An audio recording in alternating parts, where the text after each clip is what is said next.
All right, Bhante. I think we can get started. Good morning. Thank you, David. Um, we have a PowerPoint presentation for today, an overview of Pali. And before I share my screen, let me share with you that I studied Pali um, since my childhood, but not seriously enough.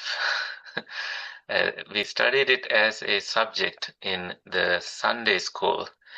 In Sri Lanka, we have a Sunday school system for Buddhist students, and we go to the Sunday school, I think, from grade 6 onward. We are introduced to the Pali language, a little bit here and there, small sentences, a few words, and then some grammar. And then we have exams, and we learn a little bit and we respond to those questions in those exams. It's only at the age 16, when I became a monk, my teacher told me that I should study Pali. Before that, I was starting to study not as a monk. Right before I became a monk, I was studying biology, chemistry, and physics. I um, I kind of felt relieved that my teacher told me that you are not studying those now as a monk. You can study other subjects like Pali, and Sri Lanka also gives other subjects like Sinhalese literature, which also has a lot of Buddhist books that we study, and then books on Buddhist civilization, the contemporary society in India at the time of the Buddha, those six teachers, and so on. So I studied those along with Pali, and I had about 60 other monk students studying with me, and I had the privilege and blessing of studying from this teacher, Bhante Sumanananda. He had never taught high school level students before. He started with us and he did an excellent job. He gave us the motivation. He especially gave me encouragement to never give up, because I was studying Pali with monks who had studied it before. And with his help and with more self-studies, I was able to score the highest among those monks all 3 terms, and I made it to the university and continued studying Pali. It's because of Pali that I made it to the university, and it's because of Pali that my life changed. So I'm happy to share this overview with you. And here we have this PowerPoint, and I will walk you. The host has disabled participant screen sharing. David. Now that David has this study room, the Dhammasuka study room, we are not actually using that. We were hoping to, but I thought we have the facility to do it without going into the study room. Can I share now? Yeah, I can. This is the PowerPoint. And on this first slide, you'll see what reads here is Abhidhammavatara Pali. It's a hard shell cover of a manuscript, palm leaf manuscript, and underneath that red hard shell, you see the manuscript here. And you see Bhagava,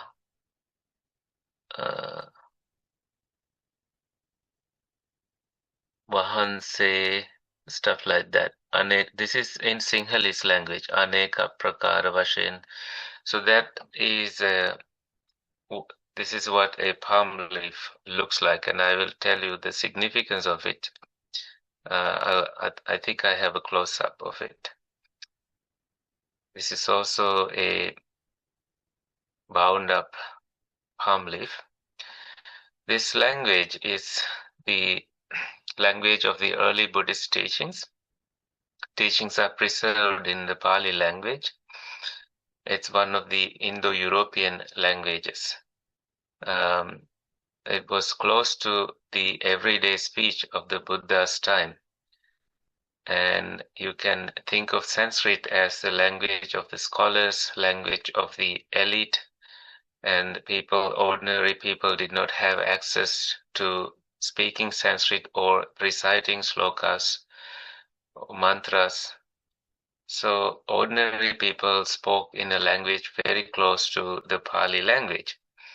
And many key practice words, when you come to practicing Buddhist meditation, you hear some words like dukkha, metta, sati, nibbana. So learning a little Pali helps you to really get a direct taste of the language, of the teachings. So the Buddha likely taught in local dialects, and his teachings later monks memorized and then passed down orally. Over time, they were preserved in a standardized language called Pali. The tradition, the historians connect this language with the Magadhi language, the language spoken in the Magadhan locality, Magadhan country.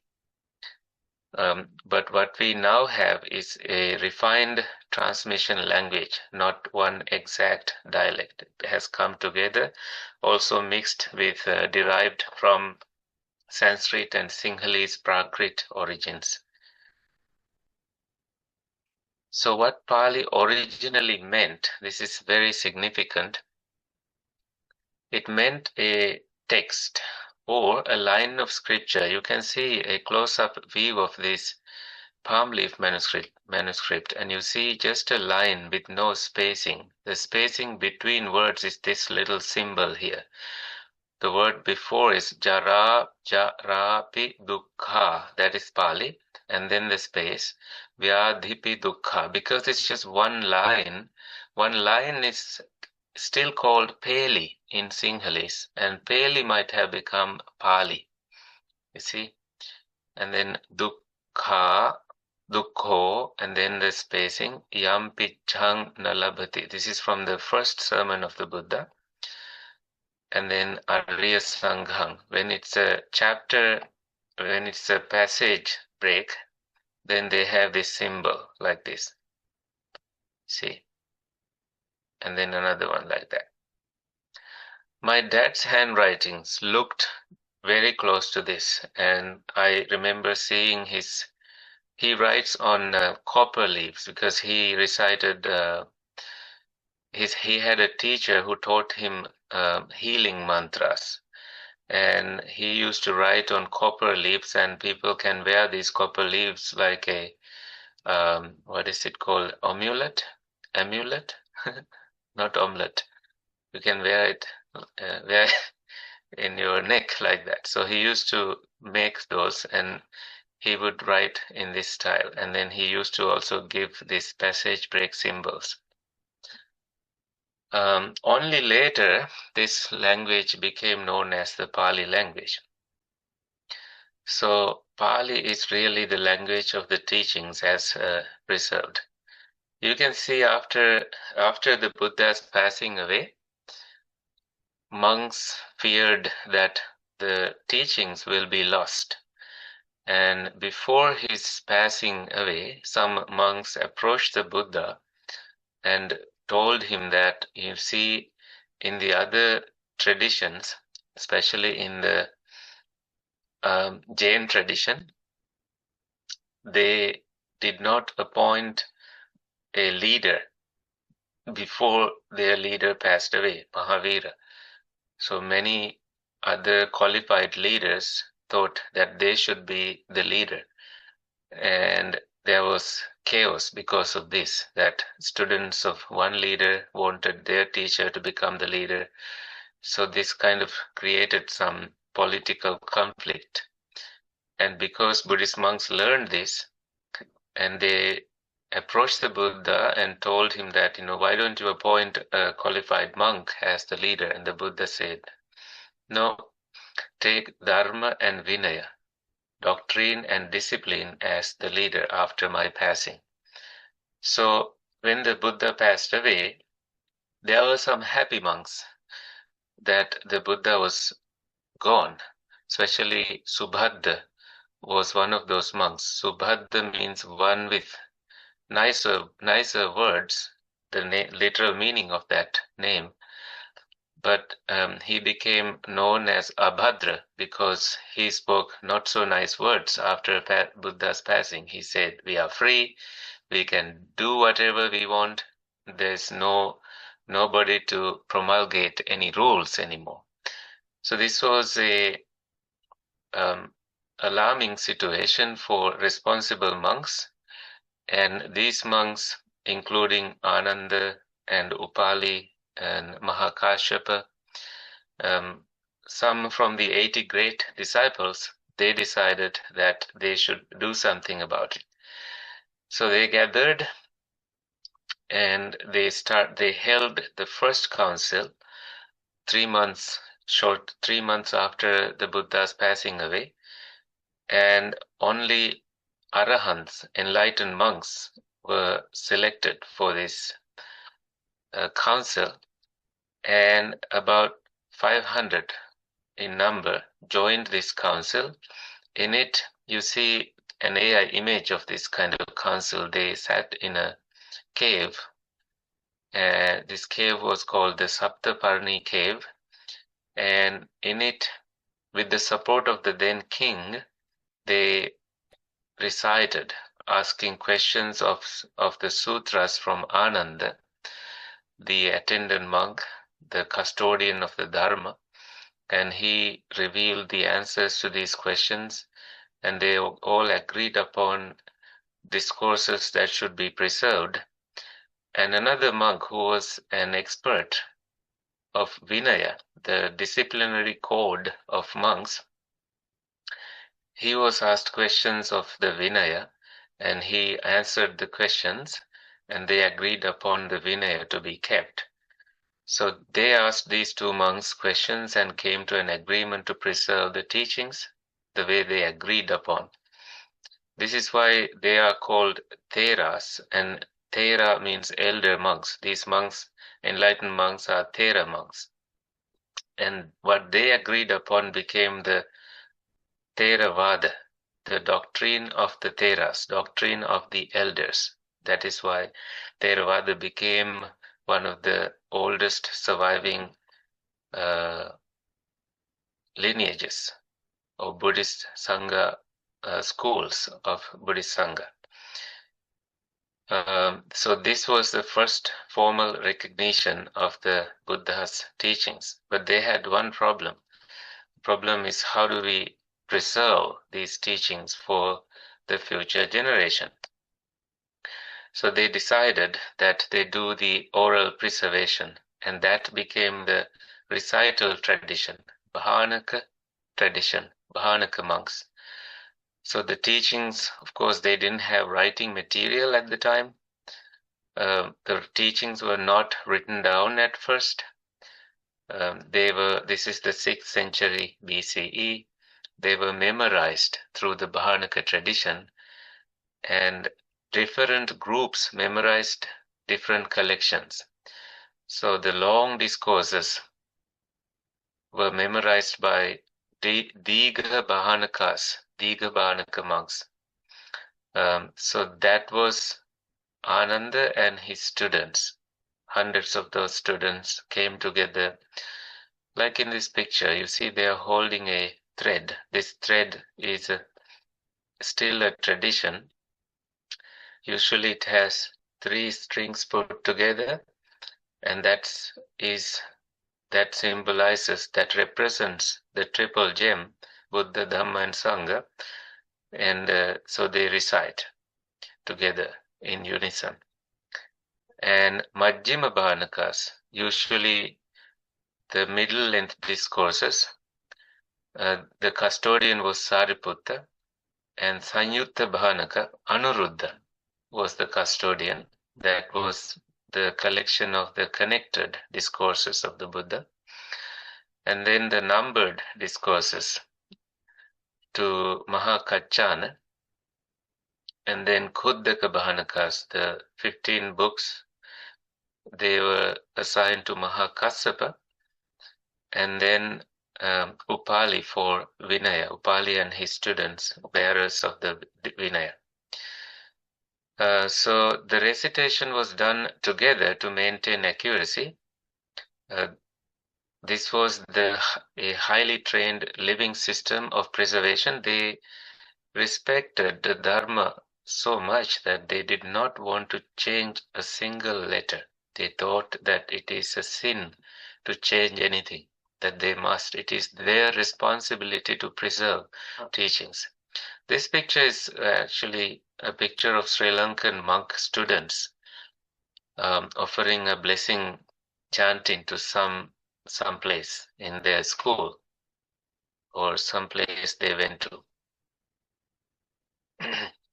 And then they had to hold the second council and the third councils when they had those needs. Second council corrected changes in the discipline because some monks started doing their own things, and monks felt the need, the responsible monks felt the need to come together and stop this from happening.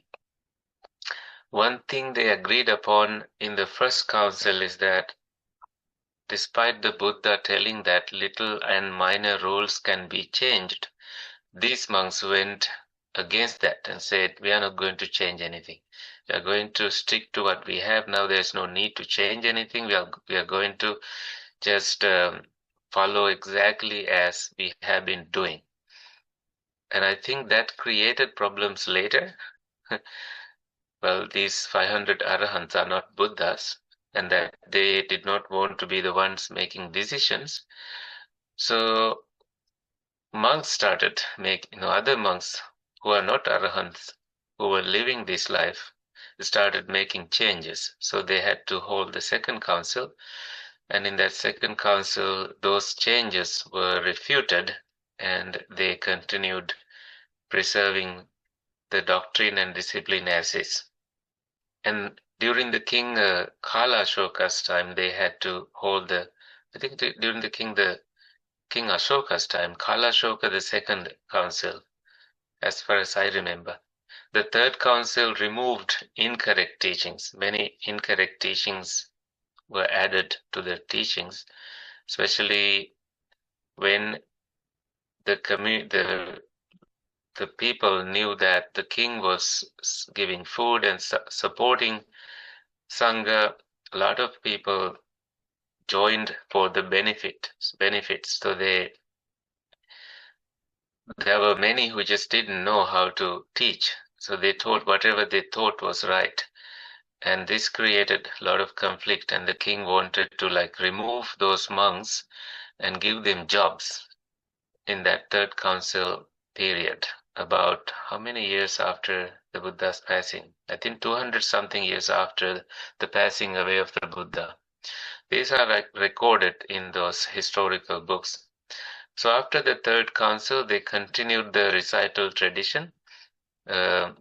They continued preserving, and it altogether became the three baskets, the Tipitaka. On the left hand side, you see it became the discipline basket became the Vinaya Pitaka, and then the teachings basket became the Sutta Pitaka, and the analytical teachings, profound, deep teachings, became the Abhidhamma Pitaka. Okay, so on the right hand side, you see the Tipitaka with the extended text. If you see this collection here, the Sutta Pitaka, the basket of discourses, has these 5 collections: long discourses, middle length discourses, kindred discourses or connected discourses, and then gradual discourses or numerical discourses, and the miscellaneous collection, Khuddaka Nikaya. So in Pali it is Digha, Majjhima, Sanyutta, Anguttara, and Khuddaka Nikayas. And the basket of discipline had or has 5 books: Parajika Pali, major offenses; Pachitya Pali, minor offenses; Mahavagga Pali, greater section; Chullavagga Pali, lesser section; and then Parivara Pali, epitome of discipline or supplementary collection. And then the basket of analysis, Abhidhamma Pitaka, has these 7 books: the classification of phenomenon, Dhamma Sangani; division is Vibhanga; discourse of elements, Dhatu Katha; human types, Puggala Panyati; points of controversy, Kathavattu; number 6, the book of pairs, Yamaka; number 7, causal relations, Patthana. Actually, here the number 5 of the basket of discourses has there 15 books given. The miscellaneous texts, Khuddaka Path of Dhamma, very famous book, Dhammapada; verses of uplift, Udana, or they are also called the joyful utterances. The thus said, Itivuttaka, discourse collection, Sutta Nipata; and then Vimanavattu, stories of heavenly mansions; Petavattu, stories of the hell realms; and then verses of the monks, Theragata; verses of the nuns, Therigata; birth stories, Jataka; expositions, Niddesa; way of analytical knowledge, Patisambhida Magga. It says Patisambha Magga. It should be corrected as Patisambhida Magga. Then lives of the saints, Apadana, usually biographies of the Arahants. And then the history of the Buddha Vansa, basket of conduct, Charya Pitaka. So this complete collection came after the third council. So the Abhidhamma was in the process of being finalized. Especially you see number 6, the points of controversy, Kathavattu, was compiled after the third council to dispute, like reject the wrong teachings. So the Tipitaka was being developed by these monks, and the Tipitaka we now have is this collection, this entire collection. Somebody asked, what is the Bible of Buddhism? You have to give all these, a huge library with things. And in the center here, you see a monk using a stylus to write on a palm leaf. This is a Sri Lankan monk doing that. After writing, you don't see any letters, so you have to put a black smoke and some charcoal-like powder to make the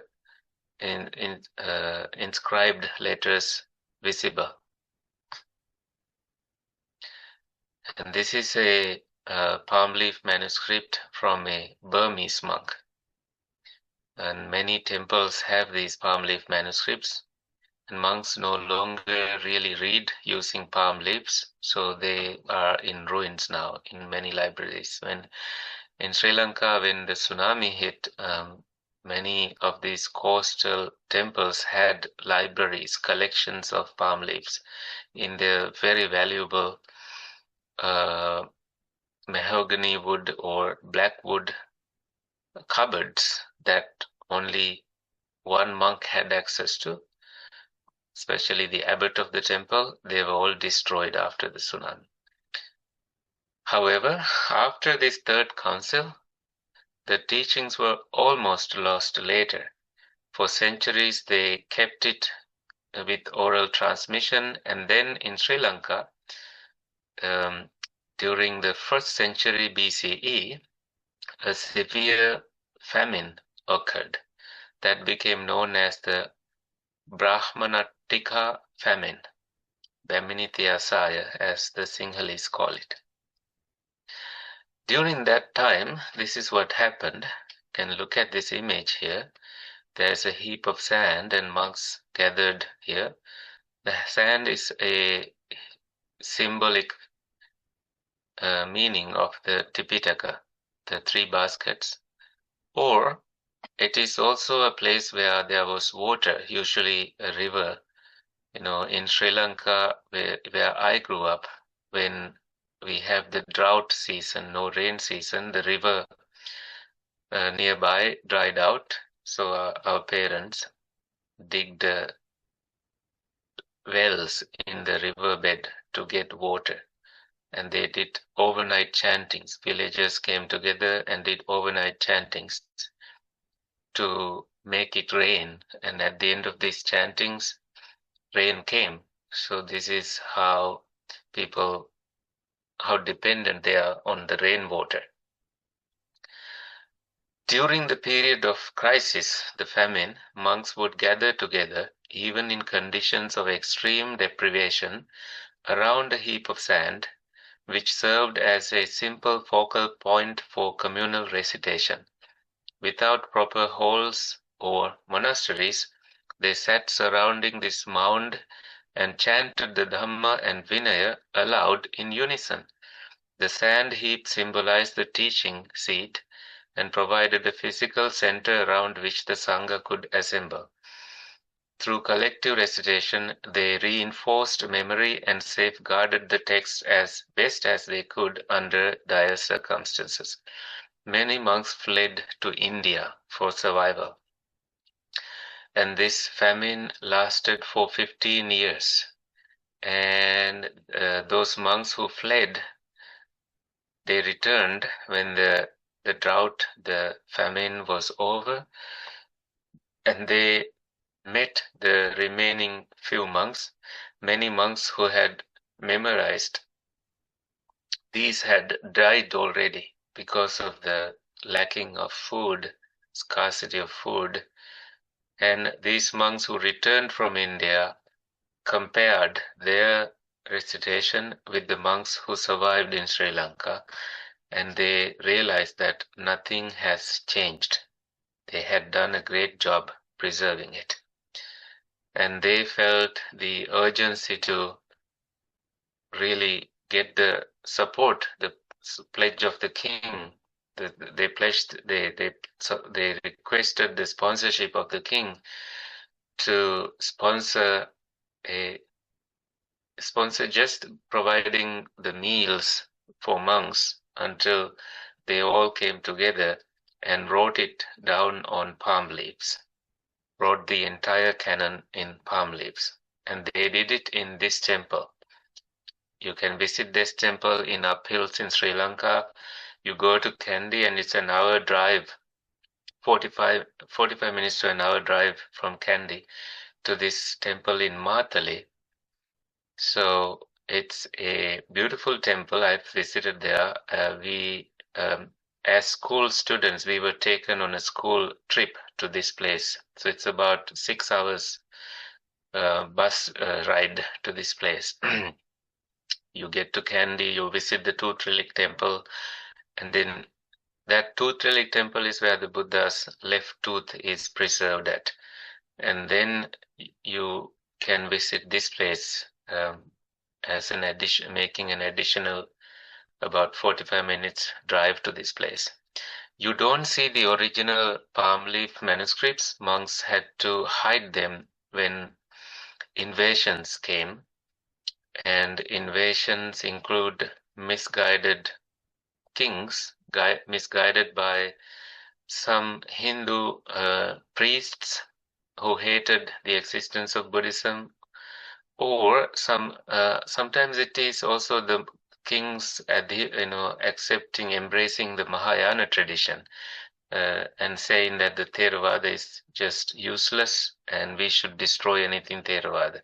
So kings when they started doing that, monks collected the palm leaves and ran into the forest and hid them in forests. And sometimes when they fled the country, they brought these palm leaves with them. They made extra copies and brought them with them to other countries. And Chinese explorers like Hyun Sang, he came and he also took some of these with him, copied and preserved them. And others also have done this so that it was preserved in other countries.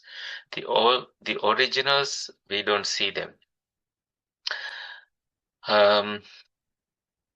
So they did it in the Aloka Vihara, light temple, in Matale in Sri Lanka. So this is an image of the king AI generated inside a cave. This king's name is Vattagamini Abhaya, locally known as Walagamba. So that Sri Lanka is respected because Sri Lanka is the first country that decided to write down the Tipitaka and preserve it for future generations.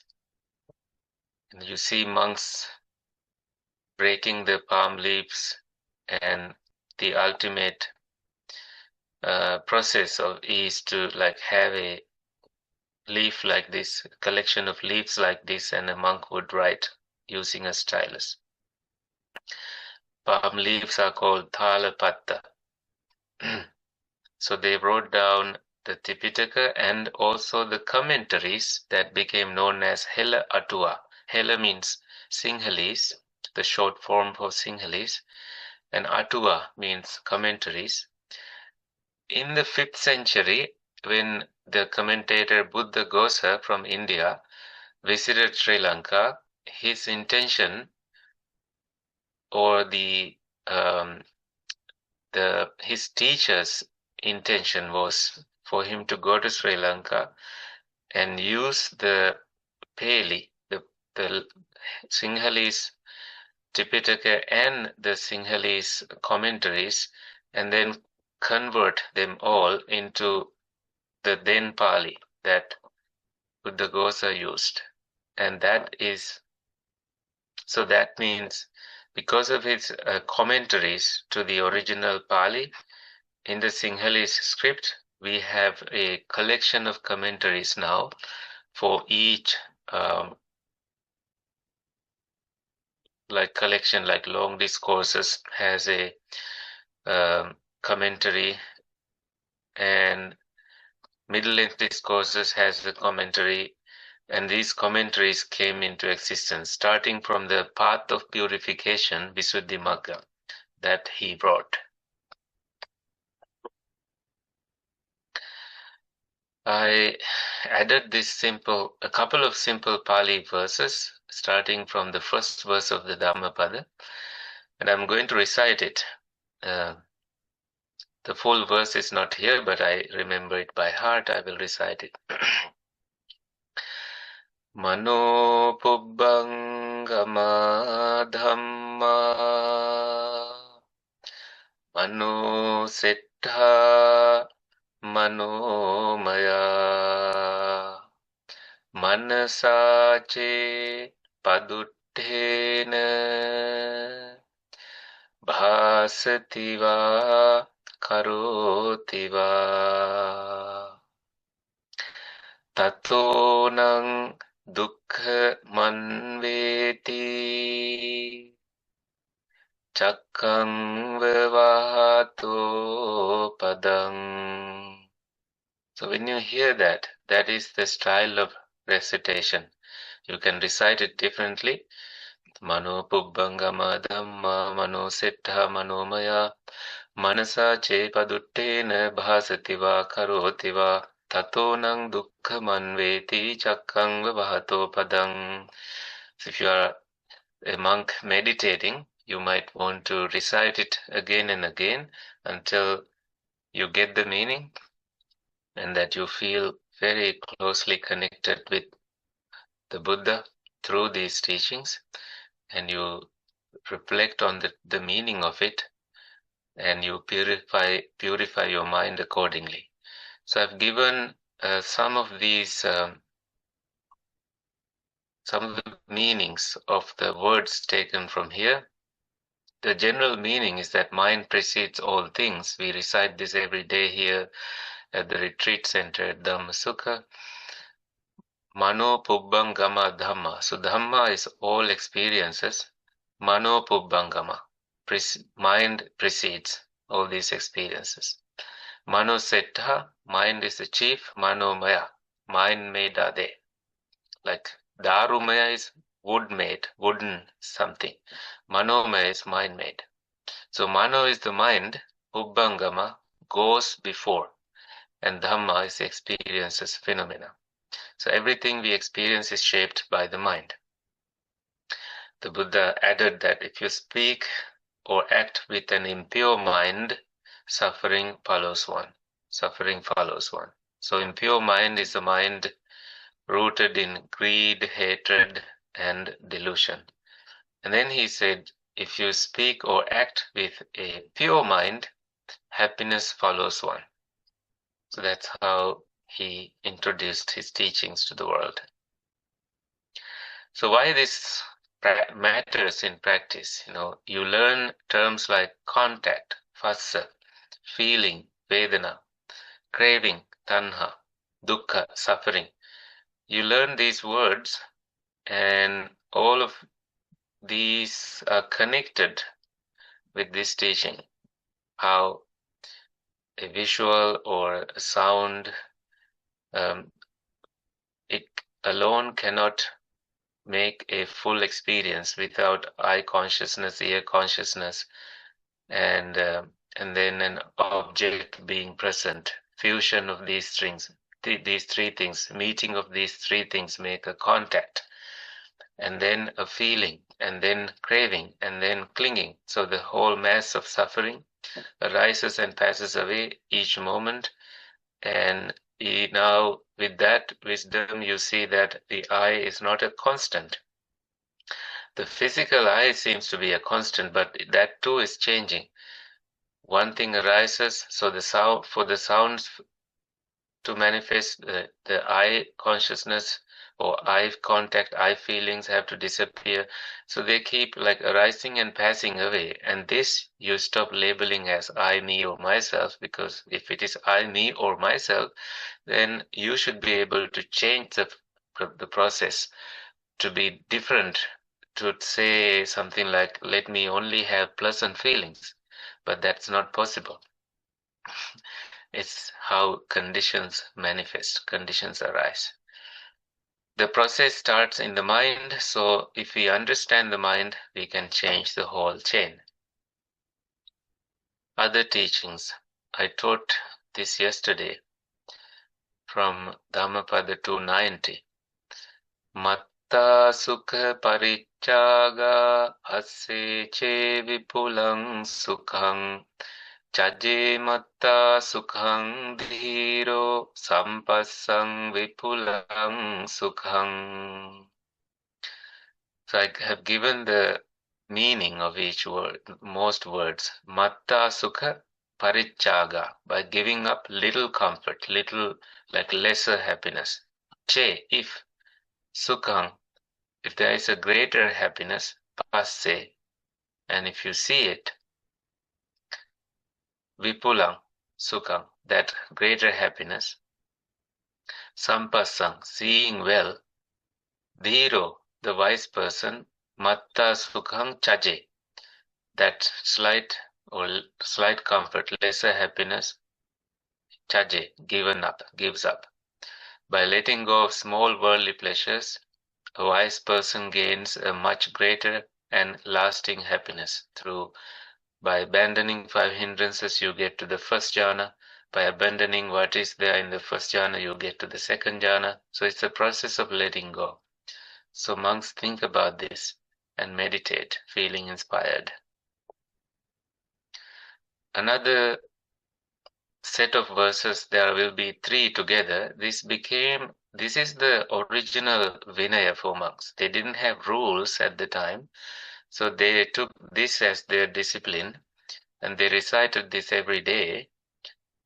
Sabba papassa akaranang kusalassa upasampada sacitta pariyodapanang etang buddhana sasanang. This is number 183 of the Dhammapada. Sabba papasa, from all evil actions, akaranang, refraining, not doing, kusalasa, wholesome actions, upasampada, generation and maintenance and accumulation, sachitta pariyodapanam, purifying and disciplining one's own mind, etang, this is buddhana, of the Buddha's sasana, teaching. All the Buddhas teach this. Abandoning all evil, entering the state of goodness, and purifying one's own mind by oneself, this is the teaching of the Buddha. With that, they recited this. Khanti paramang tapo titikha nibbanang paramang vadanti buddha nahi pabbajito parupaghati samano hoti parang vihetayanto. When you see a verse like that, you organize it into sentence form. Titikha khanti paramang tapo buddha nibbanang paramang vadanti parupaghati pabbajito nahi hoti parang vihetayanto samano nahi hoti. Titikha, enduring, khanti, patience, paramang, tapo, is the highest asceticism. Buddha, the Buddhas, nibbana, the nibbana, the unbound imperturbability, paramang is the supreme, vadanti, is, they say, parupaghati, vadanti means state, saying, parupaghati, hurting others, pabbajito, renunciate, nahi hoti, is certainly not. Parang vihetayanto, one who harms others, sammano na hoti, is certainly not a monk. So the general meaning is, enduring patience is the highest asceticism. Asceticism. The Buddhas say that imperturbability, nibbana, is the most supreme. One is not a renunciate if he hurts another. Only one who does not harm others is a true saint, true samana. This was their discipline for 20 years until the Buddha had to promulgate rules based on incidents that occurred at the time.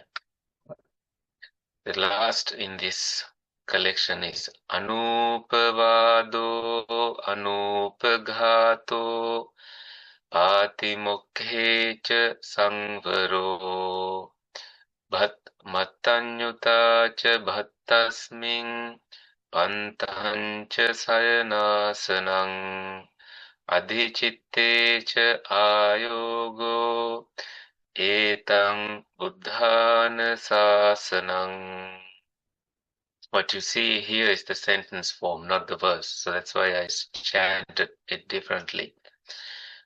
What you have here is Anupavado Anupaghato Patimokhe Sangvarocha Bhattasming Mattanyutacha Pantang Sayanasanancha Adichitte Ayogocha Etang Buddhana Sasanam.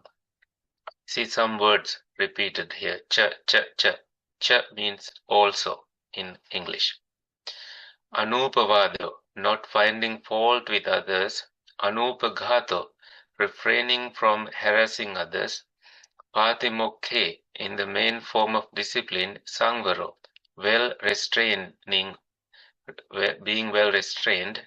Cha, Bhattasming, in food. Mattanyuta, knowing moderate eating. Pantang Sainachasanam, also taking delight in solitary places. Adhichittecha, also in higher meditation. Ayogo, constant practice. Etang, all this, Buddhana Sasana, all this is the teaching of all the Buddhas. So the general meaning is to refrain from finding fault with others. Very important when monks in thousands in number living together. To refrain from hurting others, to be trained in the highest forms of discipline and conduct, to be moderate in eating food, to take delight in solitude, and to engage in higher thought or meditation. This is the teaching of all the Buddhas. Okay, we are here with this abbreviation. Before that, some key Pali words are given. Dukkha for unsatisfactoriness. If you break down this word du and then kha means bearing. So dukkha means something difficult to bear. Then you have the word sukha, that is something easy to bear. So sukha is happiness. Anicca, impermanence. Anatta, not self. Metta, loving kindness. Nibbana, liberation. So if you look at the word smile, and we now introduce it as a abbreviation. S stands for serenity, samatha. M for mindfulness, sati. I for insight, vipassana. L for loving kindness, metta. E for enlightenment, easiness, equanimity. So what we now say is that smile takes you all the way to enlightenment, nibbana. So keep smiling. And how to pronounce Pali? Pali does not have a single script because it was the oral transmission, now written in Roman, Sinhalese, Thai, Burmese script. And it's a phonetic language. What you see is what you say. And it has these vowels, a, I, u. Like with these vowels, you say words like metta, nibbana. And then the sounds like th and the, they are normal like in English, except like the sometimes will be different. Like you don't say telephone. For that you have that t sound here with the dot below. These are called diacritical marks, and this d usually the tongue curls back to sound these, articulate these. D. We have many words. This is a group of cerebrals, retroflexes, grammatically in the alphabet. You also have other dot letters like n, also the tongue curled as making a heavier sound. And l also is a cerebral one, which is different from the dental l sound. And then common sounds, just C is the ch sound, like chitta. It's not kitta. Like California has the C sound, but you don't say California. You say, if you say it in Pali, you'll have to say California. I mean California. But so that California, that sound is not what you see in Pali. You see the ch sound, so you say chitta. And then the ñ sound like in signore, like N and Y together, panya. And then the sound, the nasal sound like in sangha, not with the M sound, samgha. Like double letters are also found in Pali, like metta, like double N, double K, like dukkha. Don't remember a word for double N. I don't recall one. You don't need perfect pronunciation. Understanding and reciting and practicing accordingly helps. I put this image because I really like it. This is my friend Monk. He started a school even during the time as we were colleagues, classmates together. He was the principal of this monastic school. He has about 40 students studying under him, and many teachers teaching. And I visited them. This is me, and I gave them motivation to learn English, learn Pali, and come here to teach Buddhism, teach Dharma. This is one of, I think this is the last slide. And Kirsten asked, she found this Pali dictionary and she opened it. She didn't know how to read it. And I think that puzzle is solved here. You see the Pali alphabet. In Romanized Pali or any other script, you have the Sinhalese script and then the Burmese and the Khmer Pali and different scripts like modern Lao, Devanagari, that's the Sanskrit, and Ashokan Brahmi. So these scripts follow this alphabetical order, usually starting from the vowels a. You see the words starting with a, and then it goes to the words starting with a, and then e, u, a, o, not short a. There are two grammar schools, Kachana, and they accept this as the short, and then the Moggallana tradition, they have the long a, long e, not e, a sounds, and then the o's added, making it 43 letters in the entire alphabet. Without those two, you have just 41. K, k, g, g, ng, cha, ch, ja, ja, nya, ta, th, da, dh, n, ta, th, da, dh, n, pa, ph, ba, bh, m, ya, r, l, v, sa, ha, l, ng. This is the order that these dictionaries follow, unless they decided to put it all in the English alphabetical order. So that's how you start reading a dictionary. And dictionaries like the Rhys Davids and William Steady's Pali English Pali dictionary has many grammatical and book abbreviations, and they have given those in the beginning of their books, so you can go back to it and start reading again and learn a lot using the dictionary. You also have online dictionaries now. The final reflection is that these teachings were preserved by memory, by community, through real hardship, so that the path is still available. Now it is something we can practice, not just study. Thank you for listening. Questions?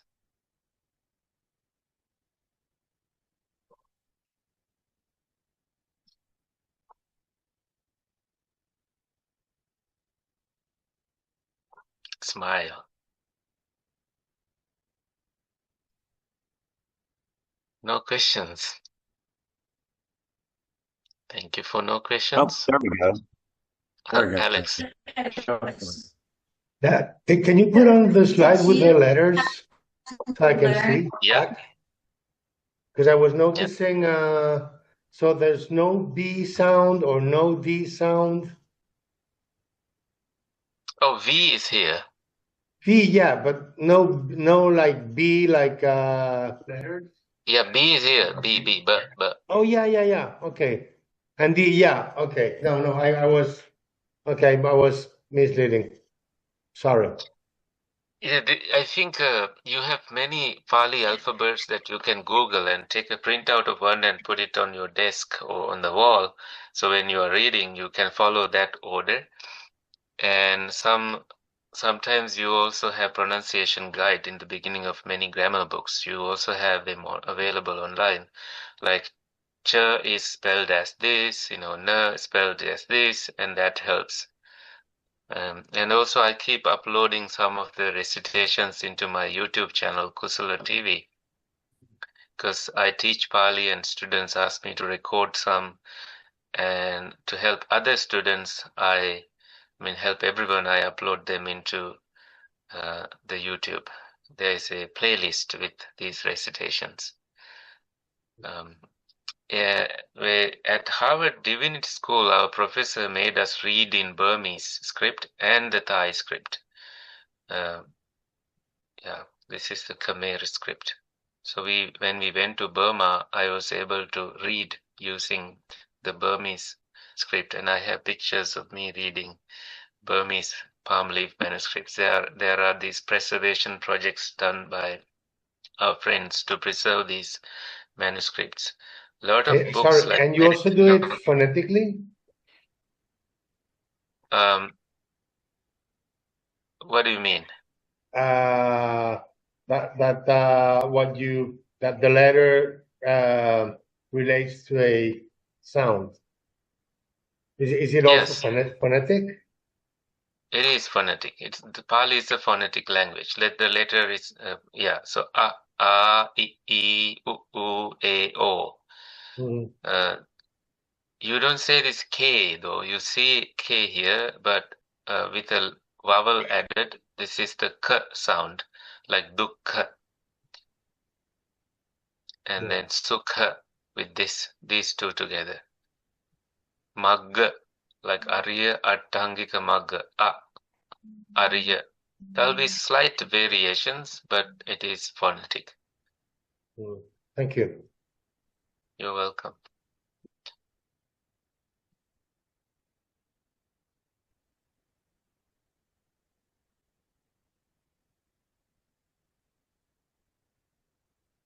Oh, so someone asking, can you repeat what Buddha replied or said when monks visited him asking about new leader before his passing away? So the Buddha did not appoint any qualified monk or anyone as the leader. The Buddha said, take doctrine and discipline as the leader after my passing away. He did not want any chaos. He wanted the doctrine and discipline, dharma and vinaya, to be the leader. So no monk, one single monk, no His Holiness Dalai Lama, no Pope can say that I am the Pope of Buddhism. It has to be Dharma and Vinaya only. I think Quilly has a question, Bhante. Okay. Thank you. Thank you. This was really interesting to me. I've been practicing a long time and, I thought, oh, I'm going to be bored, but it wasn't at all. It was fascinating. And I have a question that's been going on for a long time. When we say the refuges, so there's the suffix is am, and sometimes it's pronounced am as in English, and sometimes ang, like ang would be phonetic to me in English. So is there a correct way to say the refuges? This is an eternal problem. So when a monk is ordained, they know that they run into this problem. Our teachers make us pronounce it in two ways.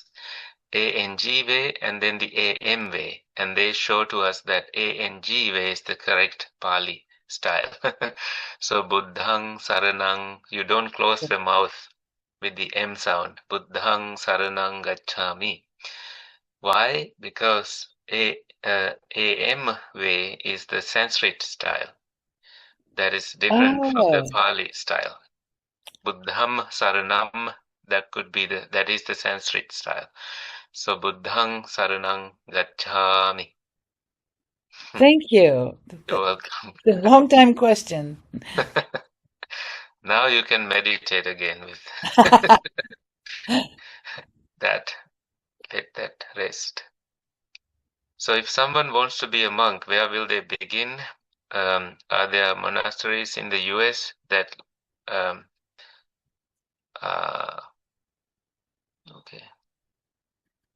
that lay out the process? Certainly not here. a monastic center that welcomes monks is very difficult to find. You have to like that place if you are a lay person, if you are a monk.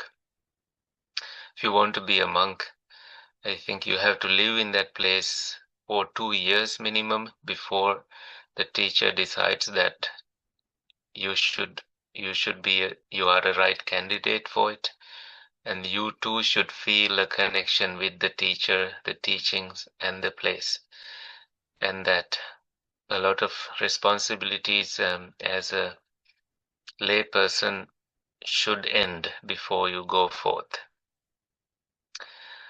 There are places for nuns. I introduced them to the Dharma Dharani Monastery in San Francisco. Very rustic environment, no cell phone connectivity. For monks, I used to send them to Bhavana Society in West Virginia, but they no longer offer ordinations. Their monk is feeble. Bhante Ji is very old now. He's 97-ish.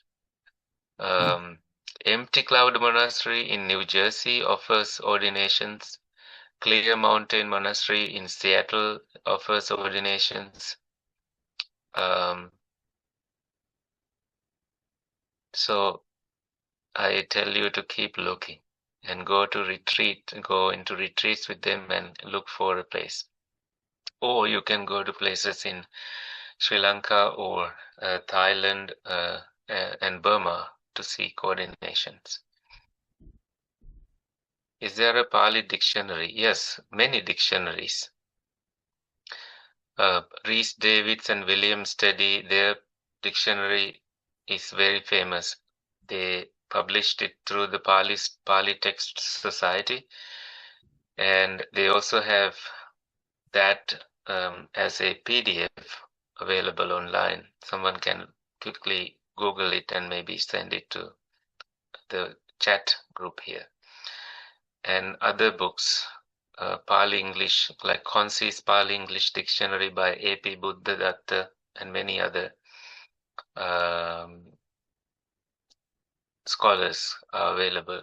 You also have online Pali dictionary. Tamil Cube has one. They have many language dictionaries, including Pali.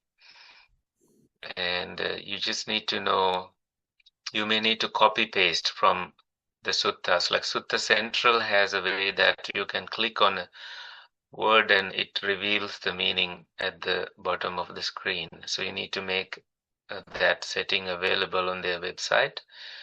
And that is a very handy tool that you can use. I use it for teachings when I teach Pali discourses. And we here at Dhammasukha, we are thinking of introducing an introductory Pali language course, and you will hear from David when we launch that someday soon. Can probably do it online. Yeah, we'll see what the interest is. Yeah, we'll see what the interest is. So we'll announce it first and maybe have a sign up list and see we have enough number. We will not offer a course if we don't have 100 students in it. 100. Just kidding. Okay. 10 would be a good number. Yeah.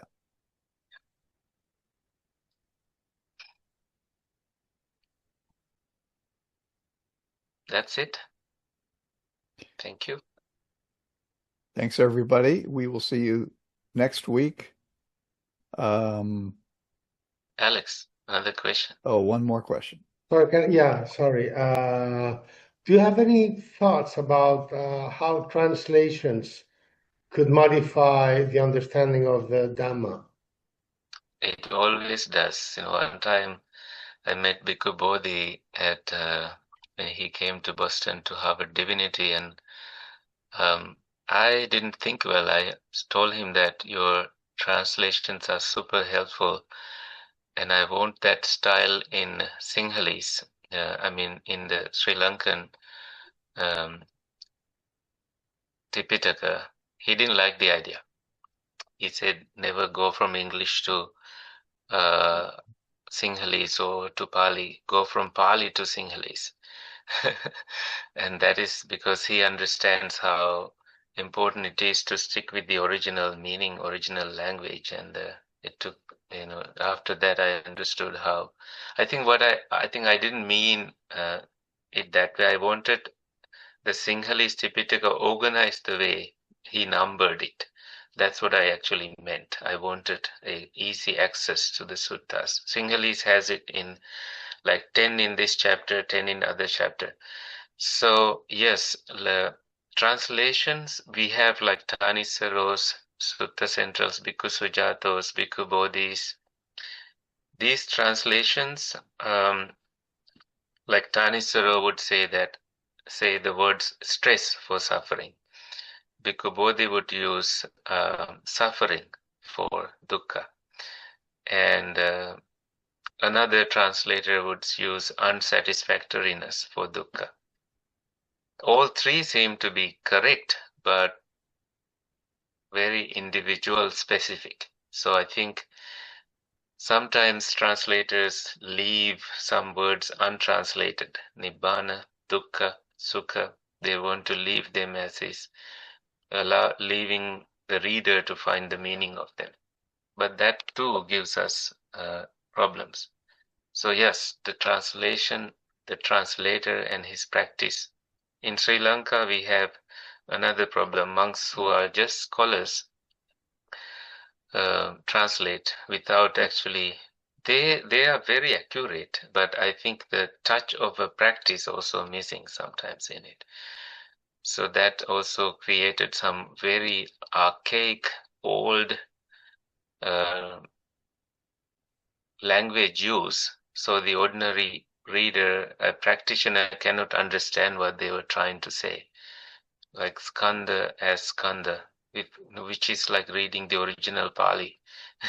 So they needed, because of this, some traditions introduced spoken Sinhalese translations, and they became very popular because people felt very much connected to the suttas because of this. I felt like I understood Pali through English translations better than I understood them from the Sinhalese translations, because the Sinhalese, although I've learned the grammar of it, I still found the English translation speaking to my heart more, because I understood that is the language I was using more, and that's the day-to-day language. So please try reading and see what works for you, what works for your practice. Thank you, Alex. Shall we share merits? We recited some gathas. Why not share merits to end? Yeah, I've got it here. And let me find my share screen here, and here we go.